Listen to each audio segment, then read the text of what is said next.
नमस्कार विद्यार्थी मित्रांनो, आज आपण इयत्ता 9वीच्या इतिहास व राज्यशास्त्र पाठ्यपुस्तकातील दुसरं प्रकरण भारताच्या परराष्ट्र धोरणाची वाटचाल हे अभ्यासणार आहोत. या प्रकरणात आपण नवीन काय शिकणार आहोत? आंतरराष्ट्रीय व्यवस्था, तिचे स्वरूप आणि मागील शतकातील शीतयुद्ध व त्याचे परिणाम इत्यादी समजून घेतल्यानंतर आता आपण त्यांच्याशी संबंधित अन्य विषयांची ओळख करून घेणार आहोत. त्यानुसार परराष्ट्र धोरणाचा अर्थ, त्यावर परिणाम करणारे घटक तसेच आपण भारताच्या परराष्ट्र धोरणाचे स्वरूप जाणून घेणार आहोत. परराष्ट्र धोरण म्हणजे काय याचा अर्थ आणि महत्त्व समजून घेऊया. सर्वच देश हे आंतरराष्ट्रीय व्यवस्थेचे घटक असतात. त्यातील कोणतेही राष्ट्र सर्वार्थाने स्वयंपूर्ण नसते. म्हणून आंतरराष्ट्रीय व्यवस्थेत परस्परावलंबन असते. हे आपल्याला समजलंय. हे परस्परावलंबन मात्र काही मोजक्याच देशांच्या फायद्याचे किंवा हिताचे असता कामा नये. ते प्रत्येक राष्ट्राच्या हिताचे असावे म्हणून प्रयत्न करावे लागतात. कोणत्या राष्ट्राशी मैत्री करायची, कोणत्या गटात सामील व्हायचं किंवा आंतरराष्ट्रीय राजकारणात कोणती भूमिका घ्यायची इत्यादींविषयी प्रत्येक देशाला निर्णय घ्यावे लागतात. असे निर्णय घेताना ते विचारपूर्वक घ्यावे लागतात. या वैचारिक चौकटीला परराष्ट्र धोरण असं म्हणतात. प्रत्येक स्वतंत्र व सार्वभौम राष्ट्र आपापले परराष्ट्र धोरण ठरवते. म्हणूनच राष्ट्रांमधील परस्पर संबंधाचा अभ्यास करणाऱ्या आंतरराष्ट्रीय राजकारणात परराष्ट्र धोरणाला अत्यंत महत्त्वाचं स्थान असतं. परराष्ट्र धोरण म्हणजे काय हे आपण थोडक्यात समजून घेतले. राष्ट्रीय हितसंबंध आणि परराष्ट्र धोरण यांचा अतिशय निकटचा संबंध असतो. राष्ट्रीय हितसंबंधाची जोपासना परराष्ट्र धोरणाद्वारे केली जाते. म्हणून परराष्ट्र धोरणाचा विस्तृत अभ्यास करण्यापूर्वी आपल्याला राष्ट्रीय हितसंबंधांचा अर्थ व त्याचे महत्त्व समजले पाहिजे. राष्ट्रीय हितसंबंध म्हणजे आपल्या देशाचे स्वातंत्र्य व सार्वभौमत्व सुरक्षित ठेवण्यासाठी करावयाच्या उपाययोजना. आपला आर्थिक विकास साधून आपले सामर्थ्य वाढवण्यासाठीच्या प्रयत्नाचाही राष्ट्रीय हितसंबंधात समावेश होतो. आपल्या राष्ट्रासाठी फायद्याचे आणि योग्य काय आहे याचा विचार करून जेव्हा निर्णय घेतले जातात तेव्हा त्यास राष्ट्रीय हितसंबंधाची जोपासना असं म्हणता येईल. या अर्थाने कोणत्याही राष्ट्राच्या राष्ट्रीय हितसंबंधांमध्ये पुढील घटकांचा समावेश होतो. आपल्या देशाच्या स्वातंत्र्य, सार्वभौमत्व व अखंडतेचे रक्षण करणे म्हणजेच संरक्षण हे सर्वोच्च राष्ट्रीय हित असते. आर्थिक विकास हेही एक महत्त्वाचे राष्ट्रीय हित आहे. आर्थिकदृष्ट्या दुर्बल असणाऱ्या राष्ट्राला आपल्या स्वातंत्र्याचे जतन करणे अवघड जाते. म्हणून संरक्षणाखालोखाल आर्थिक विकास हे राष्ट्रीय हित महत्त्वाचे मानले जाते. संरक्षण आणि आर्थिक विकास या राष्ट्रीय हितसंबंधांची जोपासना होईल या दृष्टीने परराष्ट्र धोरण आखले जाते. म्हणूनच राष्ट्रीय हितसंबंध ही उद्दिष्टे मानली जातात, तर परराष्ट्र धोरण हे ती प्राप्त करण्याचे साधन ठरते. परिस्थिती आणि काळानुसार राष्ट्रांच्या उद्दिष्टांमध्ये बदल होत असतात. त्यानुसार राष्ट्रीय हितसंबंधामध्येही बदल होतात. त्या बदलाचे प्रतिबिंब परराष्ट्र धोरणात दिसून येते. म्हणूनच परराष्ट्र धोरण हे प्रवाही असतं. परराष्ट्र धोरण निश्चित करणारे घटक नेमके कोणते आहेत ते आपण पाहूया. आंतरराष्ट्रीय व्यवस्थेत कोणत्या राष्ट्राशी कशा प्रकारचे संबंध ठेवायचे हे परराष्ट्र धोरणाच्या आधारे ठरते. परंतु परराष्ट्र धोरण ठरवताना अनेक घटकांचा त्यावर परिणाम होत असतो. त्यातला पहिला घटक म्हणजे देशाचं भौगोलिक स्थान. तुम्ही पृथ्वीगोल पाहिला असेल किंवा जगाचा राजकीय नकाशा पाहिला असेल, त्यावरून कोणत्याही राष्ट्राचे भौगोलिक स्थान तुम्हाला दिसते. काही देश अन्य देशांपासून दूर अंतरावर आहेत, तर काही राष्ट्रांच्या आजूबाजूला अनेक शेजारी देश आहेत. काही राष्ट्रांना मोठा समुद्र किनारा आहे, तर काही राष्ट्रांकडे भरपूर खनिज संपत्ती आहे. थोडक्यात देशाचा आकार, लोकसंख्या, जमिनीचा पोत, देशाला लाभलेला समुद्र किनारा, नैसर्गिक साधन संपत्तीची उपलब्धता या सर्वच बाबी परराष्ट्र धोरण ठरवताना विचारात घ्याव्या लागतात. दुसरी बाब म्हणजे राजकीय व्यवस्था. लोकशाही स्वरूपाच्या राजकीय व्यवस्थेत संसदेला परराष्ट्र धोरणाच्या निर्मितीत महत्त्वाचं स्थान असतं.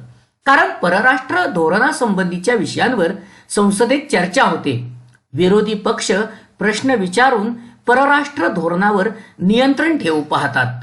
संघराज्य व्यवस्था असणाऱ्या देशांना परराष्ट्र धोरणाची आखणी करताना घटक राज्यांचाही विचार करावा लागतो, कारण शेजारी राष्ट्रांमधील घडामोडींचा घटक राज्यांवर परिणाम होतो. उदाहरणार्थ, श्रीलंकेतील घडामोडींचा तामिळनाडूवर आणि बांगलादेशात काही घडल्यास पश्चिम बंगाल आणि ईशान्येकडील राज्यांवर त्यांचा परिणाम होतो. आता अर्थव्यवस्था पाहूया.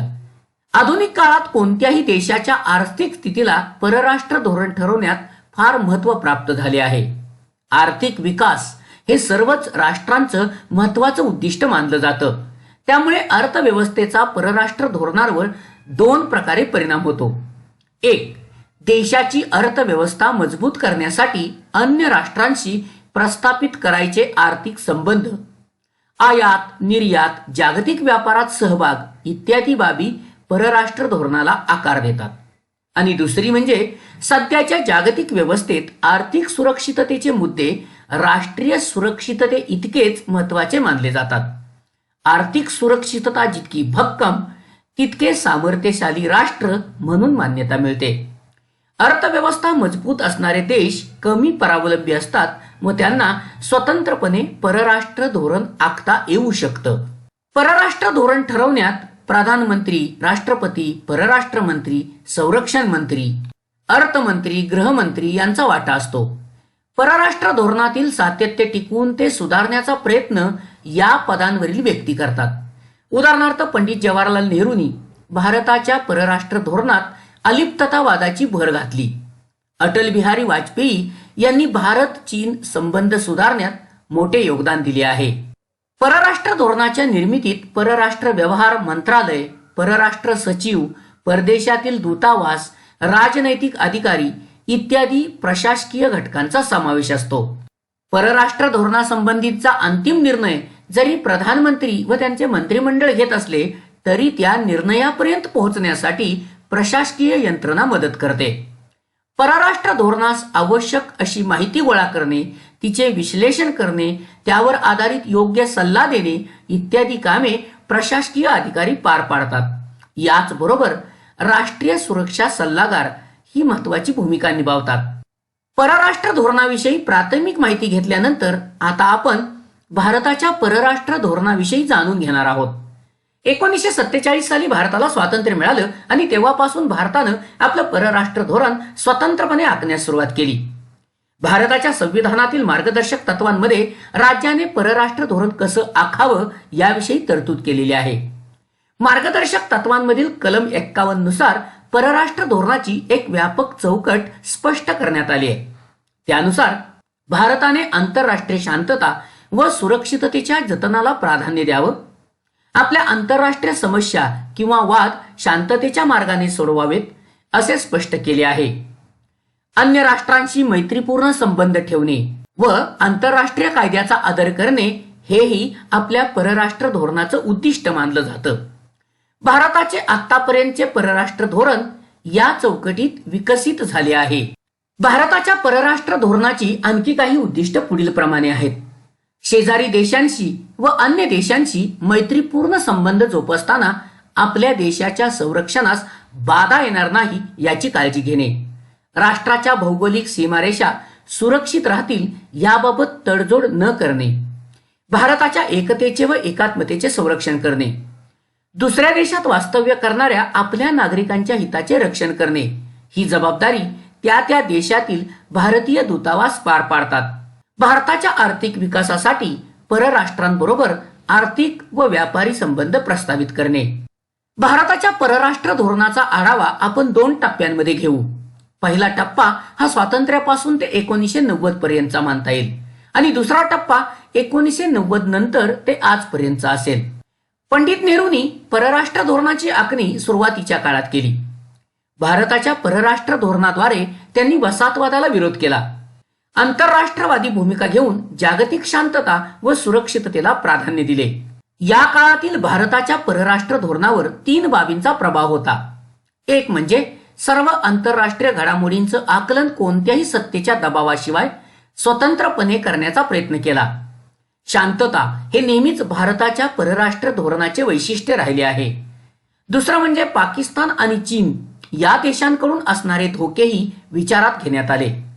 आणि तिसरा म्हणजे स्वावलंबनाचा आग्रह व त्यावर असणारा परराष्ट्र धोरणाचा भर, हेही तत्कालीन परराष्ट्र धोरणाचं वैशिष्ट्य होतं. अगदी सुरुवातीच्या काळात भारताने आपल्या परराष्ट्र धोरणाद्वारे आशिया खंडातील देशांबरोबर संबंध सुधारण्याचे प्रयत्न केले. आशियाई राष्ट्रांशी सहकार्य करून विकास साधण्याचा आणि आपले स्वातंत्र्य अबाधित ठेवण्याचा प्रयत्न या काळात झाला. ही प्रादेशिक किंवा क्षेत्रीय विकासाची कल्पना पुढे आफ्रिकेपर्यंत विस्तारित झाली. परंतु काही आफ्रो आशियाई देश अमेरिका व सोव्हिएत युनियन यांच्या शीतयुद्धकालीन लष्करी संघटनांचे सदस्य झाले. त्यामुळे प्रादेशिक विकासाची प्रक्रिया थांबली. त्यानंतर यथावकाश जे देश शीतयुद्धातील लष्करी संघटनांमध्ये समाविष्ट झाले नाहीत, त्यांनी अलिप्ततावाद संकल्पनेला पाठिंबा दिला. शांतता आणि स्वातंत्र्य ही दोन तत्वे अलिप्ततावादी धोरणाची मूलभूत तत्वे झाली. या काळात भारताला शेजारी राष्ट्रांबरोबर झालेल्या संघर्षाला तोंड द्यावे लागले. भारत आणि पाकिस्तानमध्ये 1947-48 आणि 1965 मध्ये काश्मीर प्रश्नावरून युद्ध झालं.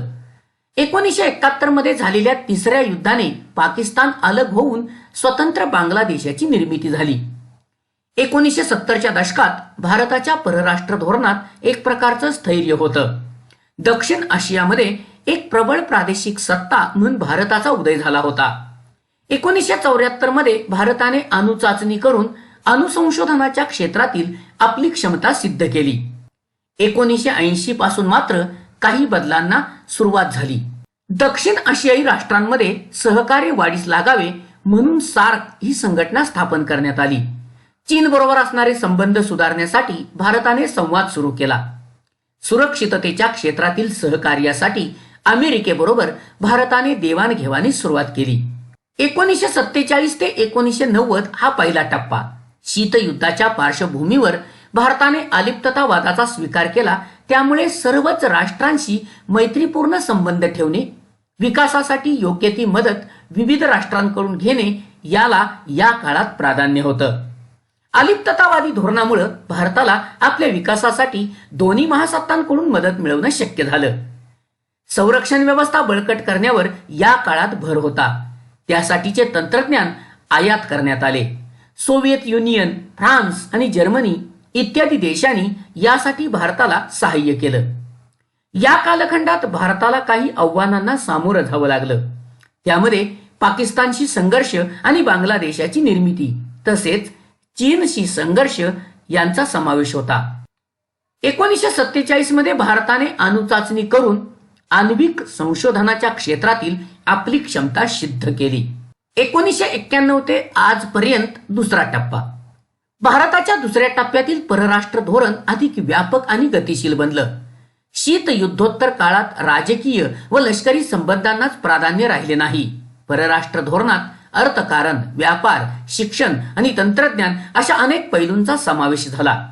1991 नंतर भारताने आर्थिक व्यवस्थेवरील सरकारी नियंत्रण कमी करून मुक्त आर्थिक धोरण स्वीकारले. त्यामुळे साहजिकच शेजारी देशांबरोबरील व्यापारात वाढ झाली. जागतिक व्यापारात आपला सहभाग वाढला. आर्थिक विकास दर वाढवण्याचे प्रयत्न होऊ लागले. 1990 नंतरच्या दशकात आग्नेय आशियाई राष्ट्रांशी म्हणजेच सिंगापूर, थायलंड, व्हिएतनाम इत्यादी राष्ट्रांशी असणारे आपले आर्थिक संबंध अधिक बळकट झाले. इस्रायल, जपान, चीन, युरोपीय संघ यांच्याशी असणारी आपली देवाणघेवाण अधिक वाढली. आंतरराष्ट्रीय आणि प्रादेशिक पातळीवरील अनेक आर्थिक संघटनांमध्ये भारताचा सहभाग वाढला. उदाहरणार्थ G20 आणि ब्रिक्स. ब्रिक्स म्हणजे Brazil, Russia, India, China, south आणि आफ्रिका. अमेरिकेबरोबरचे आपले संबंध अधिक दृढ झाले आहेत. परस्परांवरील विश्वास वाढला. आंतरराष्ट्रीय समूहात भारताचं स्थान उंचावलं. भारताचं आण्विक धोरण भारताच्या परराष्ट्र धोरणाचा एक महत्वाचा भाग आहे. अणुशक्तीचा अर्थ आणि त्याचा उपयोग याचा अभ्यास तुम्ही इतिहास, भूगोल किंवा रसायनशास्त्र या विषयांमध्ये केला आहे. अणुशक्तीचं महत्व लक्षात घेऊन भारताने स्वातंत्र्यानंतर लगेच अणुऊर्जा कार्यक्रमाचा पाया घातला.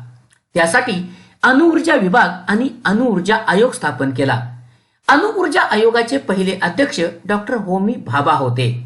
ऊर्जेची निर्मिती हा त्यामागील मुख्य उद्देश असला तरी लष्करी क्षमता निर्माण करणं हेही त्याचे एक उद्दिष्ट होतं. त्यानुसार 1974 साली भारतानं पोखरण येथील पहिली अणुचाचणी केली. 1998 साली दुसरी अणुचाचणी करून भारताने अण्वस्त्रे निर्माण केली आहेत. अण्वस्त्रे वाहून नेणारी क्षेपणास्त्रेही आपण तयार केली असून त्यासाठी वायुदल आणि नौदलही सक्षम करण्यात आलेलं आहे. भारत आता एक अण्वस्त्रधारी राष्ट्र आहे, परंतु एक जबाबदार अण्वस्त्रधारी राष्ट्र अशी भूमिका आपण स्वीकारलेली आहे. निशस्त्रीकरणाच्या प्रयत्नांना भारत सातत्यानं पाठिंबा देत आहे, कारण जगात शांतता व सुरक्षितता असावी हीच भारताची भूमिका आहे. परराष्ट्र धोरणाचा अशा प्रकारे आढावा घेतल्यानंतर पुढील प्रकरणात आपण भारताच्या सुरक्षा व्यवस्थेचा अभ्यास करणार आहोत.